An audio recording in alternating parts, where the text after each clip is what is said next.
Halo, selamat datang. Beberapa menit ke depan kita akan coba bedah bareng sebuah konsep yang, wah, dalam banget. Gimana sih cara kita memahami realita? Kita akan lihat lewat kacamata kehendak ilahi, manifestasinya, dan sebuah metafora keren tentang tiga cermin. Yuk kita mulai. Oke, kita mulai dari sebuah gagasan yang jadi kunci utama. Realita yang kita alami setiap hari itu pada dasarnya cuma sebuah pantulan. Nah, ini kan langsung bikin kita mikir ya. Kalau ini cuma pantulan, lantas apa dong sumber aslinya? Dari mana pantulan ini datang? Untuk ngejawab pertanyaan tadi, kita harus mundur dulu ke titik paling awal. Ada dua konsep penting di sini. Kehendak, atau dalam bahasa Arab disebut al-iradah, dan tajali, atau manifestasinya. Ini fondasi dari semua yang akan kita bahas. Pertama, kita bahas dulu kehendak. Ini bukan sekedar keinginan biasa ya, ini adalah kehendak ilahi yang absolut, yang mutlak, nggak terbatas. Bisa dibilang, inilah sumber utama dari segalanya. Setiap atom, setiap galaksi, setiap kejadian, semua itu bermula dari sini. Nggak ada satupun yang terjadi di luar kehendak ini. Terus gimana caranya kehendak yang abstrak itu bisa jadi sesuatu yang kita saksikan? Nah, lewat proses yang namanya tajali. Tajali itu artinya penampakan atau manifestasi dari kehendak tadi. Dan yang paling menarik di sini adalah realita yang kita lihat ini bukan sesuatu yang diciptakan sekali terus udah selesai. Bukan. Realitas ini adalah tajali yang terjadi terus-menerus, detik demi detik. Ayat ini pas banget buat ngejelasin poin yang tadi. Jadi penciptaan itu bukan event sekali jadi. Justru alam semesta ini setiap saat terus diadakan, ditahan supaya nggak lenyap oleh kehendaknya. Eksistensi kita, keberadaan kita semua, itu bergantung sepenuhnya pada manifestasi yang non-stop ini. Nah, sekarang kita coba pakai metafora cermin biar lebih gampang ngebayanginnya. Kita mulai dari cermin yang pertama, seluruh realita ciptaan itu sendiri. Anggap aja ini adalah pantulan dari kekuasaan Tuhan. Coba bayangin deh, seluruh alam semesta, mulai dari hukum fisika yang rumit sampai dunia metafisika yang gak kelihatan, itu semua kayak satu cermin raksasa. Cermin ini bukan memantulkan zat Tuhan ya, tapi memantulkan tanda-tanda atau ayat-ayat kekuasaan dan keagungannya. Jadi, apa yang biasa kita sebut realita, itu sebenarnya adalah pantulan ini. Oke, dari cermin pertama yang super besar tadi, pantulannya kan harus diterima di suatu tempat. Nah, disinilah cermin kedua masuk. Kesadaran kita sebagai manusia. Jadi, kesadaran kita ini fungsinya kayak layar atau yaitu tadi, cermin kedua. Semua data, semua informasi dari realita ciptaan, apa yang kita lihat, kita dengar, kita rasakan, baik lewat indera fisik maupun batin, semuanya diproyeksikan ke cermin kesadaran ini. Disinilah persepsi kita tentang realita mulai terbentuk. Oke, slide ini ngerangkum alurnya dengan jelas banget. Kita mulai dari kehendak ilahi yang kemudian bermanifestasi jadi tajali, alias cermin pertama. Pantulan dari cermin pertama ini ditangkap sama kesadaran kita, cermin kedua. Dan dari situ, pantulan itu diteruskan lagi ke cermin ketiga, yang paling krusial, hati. Nah, disinilah peran aktif kita dimulai. Hati atau kolbu itu bukan cuma penerima pasif. Hati itu adalah cermin ketiga yang punya kemampuan buat milih. Pantulan ini mau diarahkan kemana dan mau dimaknai seperti apa. Alatnya, akal dan fitrah. Jadi, hati itu pusat kendalinya. Akal itu ibarat alatnya, toolsnya yang dipakai sama hati buat mengarahkan cermin kesadaran kita. Tujuannya apa? Supaya kita nggak berhenti di level fisik aja, nggak cuma lihat apa yang tampak di permukaan. Tapi bisa menembus lebih dalam untuk menangkap esensinya, menangkap fitrah, kebenaran universal di balik itu semua. Dari situlah hikmah bisa kita temukan. Tentunya cermin hati kita ini nggak bekerja di ruang hampa ya. Ada dua kekuatan yang terus-terusan coba memengaruhinya. Di satu sisi ada hidayah atau petunjuk ilahi, dan di sisi lain ada was-was atau bisikan-bisikan yang menyesatkan. Di sini kita bisa lihat perbandingannya. Hidayah itu sifatnya menenangkan jiwa dan nyambungin kita lagi ke fitrah. Sebaliknya, was-was itu ngambil bahan bakar dari sisi buruk kita, lalu ngajak kita ke arah penyimpangan. Tapi, lihat poin kunci di sini. Was-was itu nggak punya kekuasaan nyata. Artinya apa? Artinya, pada akhirnya, pilihan dan tanggung jawab itu 100% ada di diri kita sendiri. Inilah kondisi ideal yang jadi tujuan dari hidayah, jiwa yang tenang. Sebuah kondisi di mana cermin hati kita itu jernih banget, stabil, dan mampu memantulkan kebenaran tanpa ada distorsi. Ini goal dari perjalanan spiritual kita. Wah, ayat ini benar-benar powerful dan justru memberdayakan kita.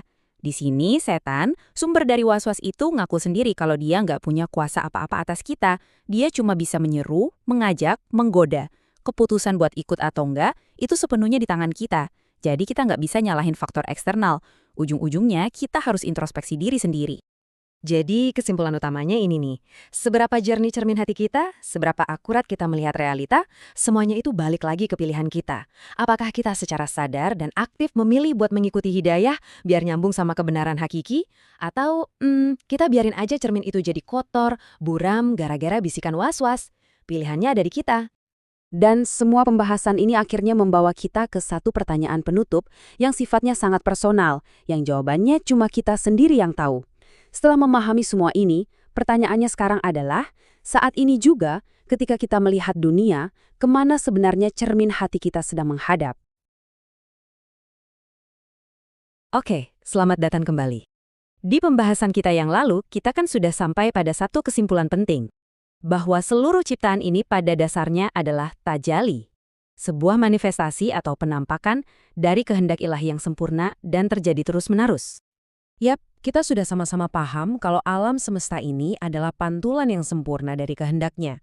Tapi, disinilah justru muncul sebuah pertanyaan besar, sebuah paradoks yang mungkin sering kita rasakan. Gini deh, kalau pantulannya memang sempurna, kenapa ya seringkali yang kita lihat, yang kita alami, rasanya kok salah atau keliru, bahkan kadang terasa nggak adil? Nah, pertanyaan krusial inilah yang akan kita bedah sama-sama hari ini. Untuk menjawabnya, kita akan ikuti peta perjalanan ini. Kita akan membedah misteri persepsi kita dalam 5 langkah kunci yang akan membawa kita ke pemahaman yang lebih dalam. Oke, kita mulai dari yang paling dasar. Kita akan bongkar dulu nih, gimana sih proses persepsi itu sebenarnya bekerja? Kita akan kenalan dengan konsep 3 cermin yang ternyata membentuk cara kita melihat dunia. Jadi, alurnya kira-kira begini. Ada cermin pertama, ini adalah tajali itu sendiri, realitas ciptaan sebagai pantulan kuasanya. Nah, pantulan ini kemudian diterima oleh cermin kedua, yaitu kesadaran kita. Dan terakhir, pantulan itu diolah dan dimaknai oleh cermin ketiga, yaitu hati atau kalbu kita. Sekarang, mari kita fokus ke cermin yang pertama, ke fondasinya, ke sumber dari semua pantulan ini, cermin ilahi yang sempurna.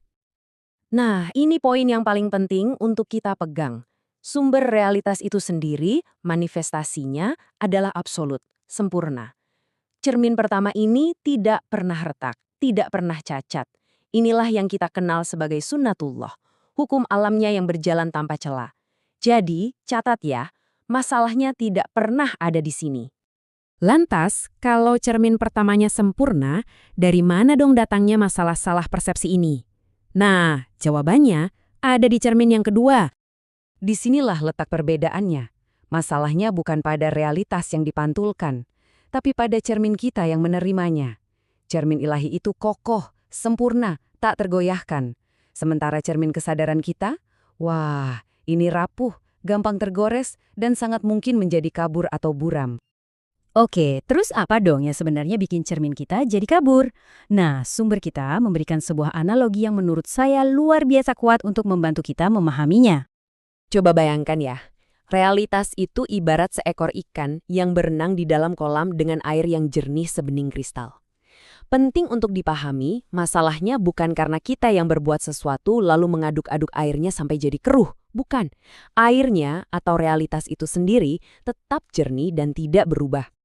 Masalahnya itu bukan di air kolamnya, tapi di penglihatan kita. Ibaratnya mata kita yang kabur, sehingga kita nggak bisa melihat wujud asli si ikan dengan jelas. Menurut sumber kita, jiwa kitalah yang berpotensi mengotori cermin hati kita, yang akhirnya membuat kita gagal melihat keadilan dan keindahan di alam semesta ini. Dan ide ini diperkuat lagi dalam Al-Quran. Ciptaan itu sendiri sempurna. Kalau kita terus-menerus mencari-cari cacatnya, ayat ini bilang pandangan kita justru akan kembali ke diri kita sendiri dalam keadaan letih. Kenapa? Ya karena memang tidak ada cacat untuk ditemukan di sana. Oke, sekarang kita sampai ke bagian solusinya. Kalau cermin kita ini berisiko menjadi kabur, gimana dong cara membersihkannya? Nah, sumber kita menawarkan 2 alat utama yang bisa kita gunakan untuk memolesnya kembali. Yang pertama adalah doa. Seringkali kita salah kaprah menganggap doa itu untuk mengubah realitas. Bukan. Doa itu sejatinya adalah sebuah upaya spiritual untuk mengubah sudut pandang kita, untuk menggeser posisi kita supaya kita bisa melihat rahmat dan kebaikan di balik setiap kejadian. Nah, setelah doa membantu kita menemukan angle yang benar untuk melihat, barulah ikhtiar atau usaha masuk sebagai tindakan nyatanya. Ini adalah kerja praktis di mana kita secara sadar memposisikan cermin akal dan hati kita di sudut yang paling tepat untuk bisa menerima pantulan kebenaran. Kombinasi antara doa dan ikhtiar ini dirangkum dengan sangat sempurna dalam hadis yang mungkin sudah sangat sering kita dengar. Ikatlah untamu terlebih dahulu. Itu ikhtiarnya, lakukan bagianmu semaksimal mungkin. Baru kemudian bertawakallah kepada Allah. Nah, itu doanya, serahkan hasilnya kepadanya. Jadi, pada akhirnya, kejernihan realitas yang kita lihat itu bukanlah sesuatu yang datang begitu saja. Ia adalah sebuah cermin yang harus kita poles secara aktif, melalui doa dan ikhtiar. Pertanyaannya bukan lagi, apakah realitas ini adil? Tapi, apakah cermin kita sudah cukup jernih untuk memantulkannya? Nah, sekarang pertanyaannya kembali kepada kita semua. Bagaimana Anda akan memilih untuk memoles cermin Anda hari ini? Oke, kita sambung lagi pembahasan kita. Di bagian pertama kita udah ngobrolin soal gimana realitas ilahi dan kesadaran manusia itu bisa kita ibaratkan sebagai cermin. Nah, sekarang kita akan gali lebih dalam lagi untuk ngerti sebetulnya apa sih yang dipantulkan oleh cermin-cermin ini. Yap, kita udah punya dua cermin utama. Cermin manifestasi ilahi yang kokoh dan cermin kesadaran manusia yang rapuh. Ini kan langsung bikin kita mikir ya, kalau ada cermin pasti ada yang dipantulkan. Pertanyaannya, realitas fundamental apa sih yang sebenarnya lagi dipantulkan oleh cermin-cermin ini? Oke, untuk menjawab itu, kita perlu mundur selangkah dan mulai dari hal yang paling dasar banget dalam persepsi, yaitu kontras. Intinya tuh gini, kesadaran kita itu bekerja kayak semacam detektor perbedaan. Kita nggak akan sadar ada satu titik putih kalau latarnya nggak hitam kan? Kita mempersepsikan sesuatu ya karena kita membandingkannya. Karena kita mengenali ada bedanya antara sesuatu itu dengan latar belakangnya. Nah ini nih yang menarik banget. Coba lihat perbandingannya. Di kiri ada kontras. Misalnya ada yang nyentuh kita langsung sadar. Kenapa? Ya karena ada sensasi baru. Ada perubahan yang menciptakan kontras. Sebaliknya, di kanan, kalau semuanya sama aja, datar, nggak ada stimulus atau perubahan, ya udah, kesadaran kita nggak nangkap apa-apa. Ini nunjukin kalau persepsi itu bukan sesuatu yang pasif, tapi sebuah kejadian aktif yang dipicu oleh perubahan. Jadi, poin kuncinya tuh di sini. Biar kita bisa sadar akan sesuatu, hal itu harus ngasih dampak dulu ke indera kita. Dampak itu kemudian mengubah kondisi kesadaran kita, dan baru setelah itu kita bisa mengenali keberadaannya. Simpelnya, nggak ada perubahan, nggak ada persepsi. Oke, dari sini kita bisa lanjut nih buat ngebangun sebuah definisi yang lebih dalam lagi tentang apa sih artinya sesuatu itu ada. Nah, berdasarkan logika yang tadi, kira-kira apa dong yang bisa kita simpulkan tentang sifat dasar dari keberadaan itu sendiri? Jawaban bagian pertamanya adalah keberadaan itu apapun yang menciptakan sebuah batasan yang bisa ditangkap persepsi kita. Coba bayangin tembok deh. Kita tahu tembok itu ada karena dia menghalangi jalan kita. Keberadaannya didefinisikan oleh batas yang dia ciptakan. Dan ini nyambung ke bagian kedua yang lebih fundamental lagi. Pada hakikatnya, keberadaan adalah apapun yang punya kekuatan buat mengubah kesadaran kita. Sebuah aroma, sebuah suara, bahkan sebuah pikiran. Semua itu ada karena mereka berhasil mengubah kondisi mental kita pada saat itu. Mungkin ini kedengarannya agak abstrak ya. Tenang, kita coba pakai analogi yang kuat banget nih, yang ternyata nyambungin kitab suci dengan fisika modern. Ayat ini kan kalau dibaca sekilas kayak paradoks ya. Orang nyalain api biar bisa lihat, tapi kok malah cahayanya dihilangkan dan mereka jadi nggak bisa lihat. Nah, materi sumber kita memakai analogi ini justru untuk menjelaskan mekanisme persepsi yang sering banget kita salah pahami. Disinilah letak kejutannya. Lihat tabel ini deh, paralelnya luar biasa banget. Baik di analogi Qur'ani maupun di prinsip fisika, kita itu nggak pernah mempersepsikan objeknya secara langsung. Kita cuma ngerasain efek yang ditimbulkannya pada kita. Kita nggak melihat api, tapi cahaya dari api itu. Kita nggak melihat objek, tapi foton yang dipantulkan objek itu dan mengenai retina kita. Dan ternyata ini berlaku untuk semua indera kita loh. realitas yang kita rasakan itu sebetulnya adalah hasil konstruksi dari perubahan-perubahan yang disebabkan oleh hal-hal di luar diri kita. Nah, dengan pemahaman baru soal cara kerja persepsi ini, sekarang ayo kita sambungin lagi semua ini ke gagasan cermin yang kokoh dan cermin yang rapuh yang udah kita bahas sebelumnya. Jadi, begini cara kerjanya. Pertama, cermin yang kokoh atau tajali, cermin realitas ilahi, memantulkan keberadaan. Pantulan ini yang wujudnya adalah perubahan diterima oleh indera kita yang berfungsi sebagai salurannya. Akhirnya, perubahan itu tercetak di cermin yang rapuh, yaitu kesadaran kita sendiri. Disitulah persepsi kita tentang dunia ini terbentuk. Ini dia nih yang jadi kesimpulan utamanya. Risiko kesalahan itu bukan ada di cermin yang kokoh. Alam semesta atau sunatullah itu nggak pernah cacat. Cermin itu selalu sempurna. Tantangan sebenarnya ada di kita, menjaga supaya cermin yang rapuh milik kita, yaitu persepsi dan hati kita, nggak jadi buram atau retak. Persis seperti analogi mata kita yang lagi sakit, jadi pas lihat ikan di kolam yang jernih, ikannya kelihatan buram. Masalahnya bukan di kolamnya, tapi di mata kita sendiri. Dan ini semua meninggalkan kita dengan sebuah pemikiran akhir untuk direnungkan. Kalau ternyata persepsi kita selalu tidak langsung dan terbatas, kira-kira kebenaran apa saja ya yang mungkin selama ini kita lewatkan, yang berada di luar batas-batas indera kita? Oke, selamat datang kembali di pembahasan kita sebelumnya. Kita kan udah mengupas tuntas pertanyaan dasar. Apa itu ada? Dan kita udah sampai pada satu jawaban yang mantap. Nah sekarang, yuk kita lanjutkan penjelajahan kita dari titik itu. Ingat kan, kita udah sepakat bahwa sesuatu itu dianggap ada kalau ia mampu mengubah kesadaran kita. Kalau kesadaran kita nggak berubah sama sekali, ya bagi kita sesuatu itu ya nggak ada. Ini fondasi kita. Nah, dari fondasi itu muncul nih pertanyaan baru yang seru banget.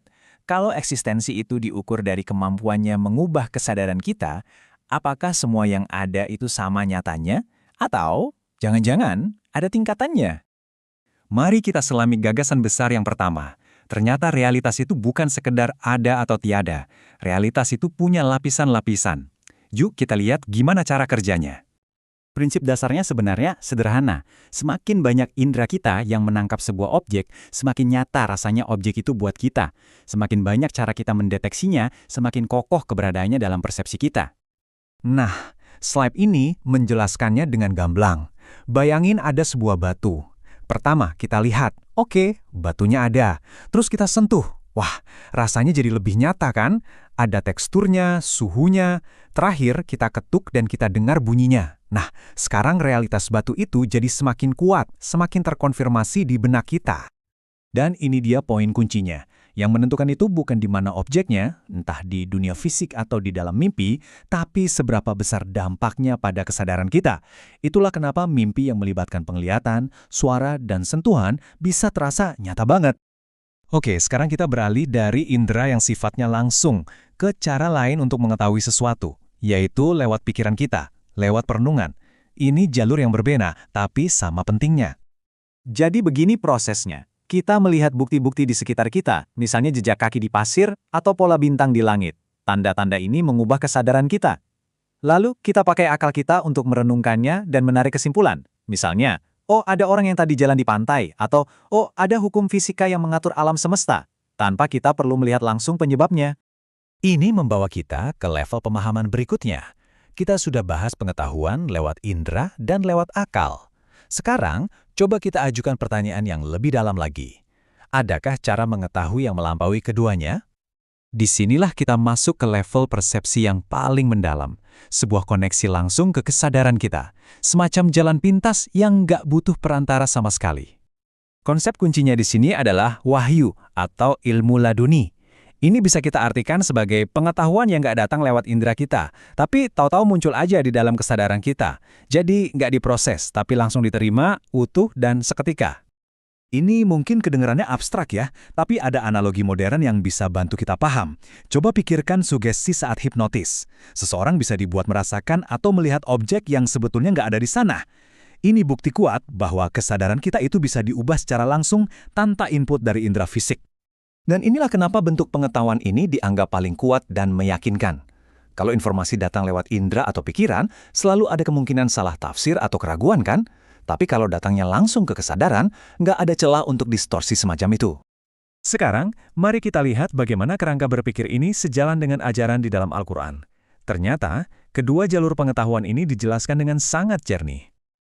Slide ini dengan keren menggambarkan perbedaannya.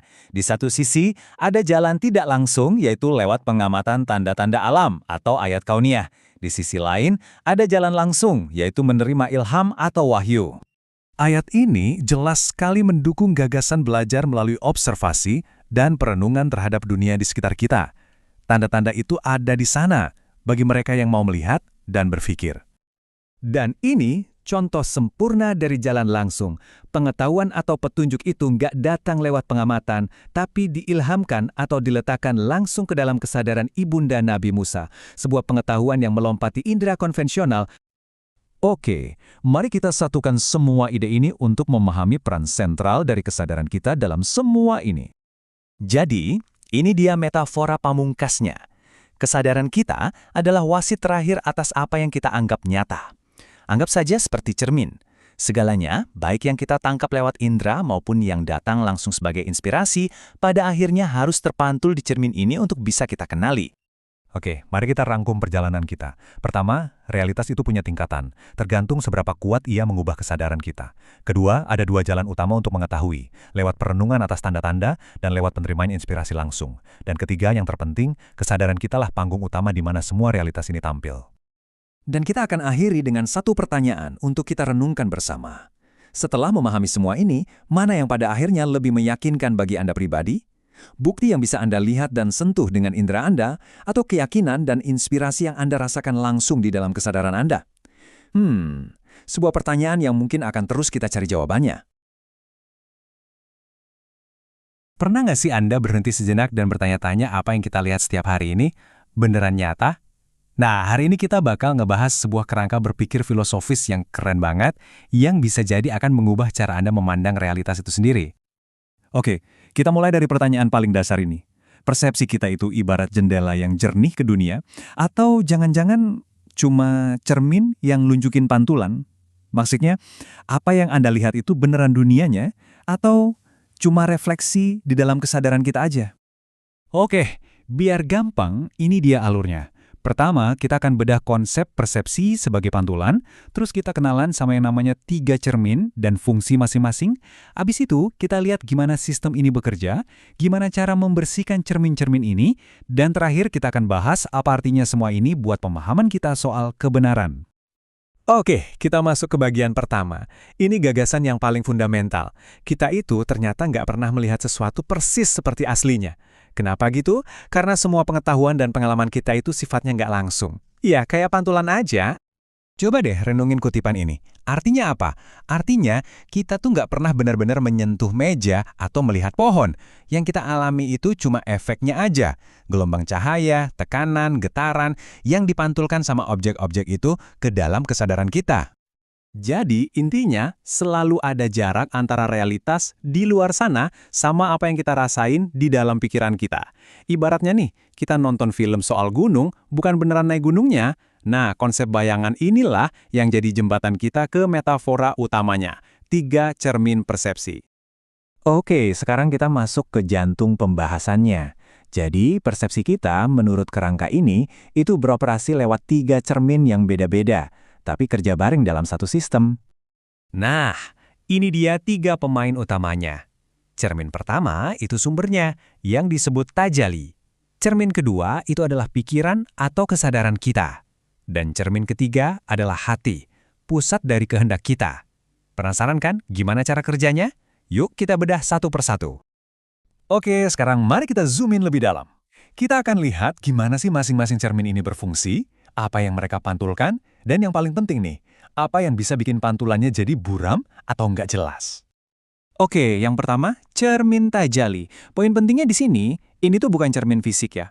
Anggap aja ini kayak layar raksasa tempat seluruh realitas diproyeksikan terus-menerus. Dan menurut kerangka ini, layar ini sendiri tuh sempurna, nggak akan pernah bisa retak atau kotor. Nah, cermin kedua ini kita semua pasti kenal banget. Inilah pikiran dan panca indera kita, mata, telinga, kulit, yang setiap detik, setiap saat nangkep data dari dunia di sekitar kita. Atau lebih tepatnya nangkep pantulan dari cermin pertama tadi. Dan disinilah kelemahan pertama muncul. Cermin pikiran kita ini bisa ketipu. Coba bayangin deh, kacamata yang buram, pendengaran yang lagi nggak bagus, atau bahkan ilusi optik kayak fata morgana di gurun. Semua hal itu bisa bikin pantulan yang kita terima jadi kotor atau, ya, salah. Lanjut ke cermin hati. Cermin yang satu ini punya dua tugas super penting. Pertama, dia itu kayak sutradaranya. Dia yang nentuin kemana fokus perhatian kita diarahkan. Kedua, dia juga punya kemampuan unik buat nangkep kebenaran yang lebih dalam, yang universal, seolah-olah dia bisa ngintip langsung ke cermin sumber. Tentu aja, cermin ini juga punya kelemahan. Pernah nggak ngerasa susah banget mikir jernih pas lagi marah atau cemas? Nah, itu dia. Itu tandanya cermin hati kita lagi keruh. Emosi negatif kayak gitu bisa banget ngeganggu kemampuan kita buat fokus dan ngertiin sesuatu dengan benar. Oke, jadi ini rangkumannya. Coba perhatiin bedanya. Sumbernya itu sendiri sempurna. Masalahnya ada di alat kita. Pikiran kita bisa dibohongin sama indera fisik, sementara hati kita bisa diganggu sama emosi. Nah, ngerti di mana letak potensi kesalahan ini, itu kuncinya. Oke, sekarang kita udah kenal sama ketiga cerminnya. Pertanyaannya, gimana mereka bekerja bareng sebagai satu sistem yang utuh? Karena ini bukan proses yang jalan sendiri-sendiri loh. Ini tuh sebuah alur persepsi yang dinamis. Nah, ini yang menarik. Ternyata alur persepsi kita itu mulainya dari dalam keluar. Pertama, hati kita, cermin 3, yang nentuin niat atau fokusnya. Terus pikiran dan indera kita, cermin 2, langsung nangkep data dari arah yang ditunjuk tadi. Dan data yang ditangkap itu ya pantulan dari realitas itu sendiri, cermin 1. Nah, disinilah peran hati jadi sangat krusial. Saat cermin ketiga kita ini jernih dan tenang, dia itu fungsinya kayak pemeriksa fakta internal kita. Dia bisa ngerasa kapan cermin pikiran kita lagi ketipu sama ilusi dan kapan pantulan yang ditangkap itu beneran akurat. Oke, teorinya udah dapet nih. Sekarang pertanyaan paling praktisnya, gimana caranya biar cermin-cermin persepsi kita ini tetap bersih dan jernih? Yuk kita lihat langkah-langkahnya. Ada 3 langkah praktis yang bisa kita lakuin. Pertama, cari kedamaian batin. Ini gunanya buat ngebersihin cermin hati dari keruhnya emosi. Kedua, jaga kesehatan fisik. Ini penting biar cermin pikiran dan indera kita seakurat mungkin. Dan yang ketiga, ini penting banget. Jangan buru-buru ngambil kesimpulan. Kasih waktu buat hati dan pikiran kita kerjasama buat ngecek ulang apa yang kita lihat. Oke, sebagai penutup, kita akan bahas implikasi yang paling dalam dari model ini, sesuatu yang menyentuh hakikat dari realitas itu sendiri. Ini gagasan yang benar-benar besar. Jadi realitas atau cermin sumber itu ternyata bukan kayak jam yang diciptain terus ditinggalin gitu aja, biar jalan sendiri. Pandangan ini bilang kalau realitas itu secara aktif dipegang, supaya terus ada, setiap saat, tanpa henti. Gagasan ini juga didukung oleh ayat berikut yang ngasih gambaran soal penopangan ilahi yang terus-menerus atas seluruh ciptaan. Ini seolah-olah memperkuat ide bahwa cermin pertama, atau tajali, itu adalah sebuah manifestasi yang aktif, bukan cuma latar belakang yang diam aja. Dan semua ini membawa kita ke pertanyaan terakhir buat kita renungkan bareng-bareng. Kalau persepsi kita ternyata cuma bayangan, bukan wujud aslinya, gimana seharusnya itu mengubah cara kita bertindak, cara kita menilai orang lain, cara kita berinteraksi dengan dunia. Nah itu dia, sesuatu yang mungkin layak kita pikirkan lebih dalam. Terima kasih sudah menyimak.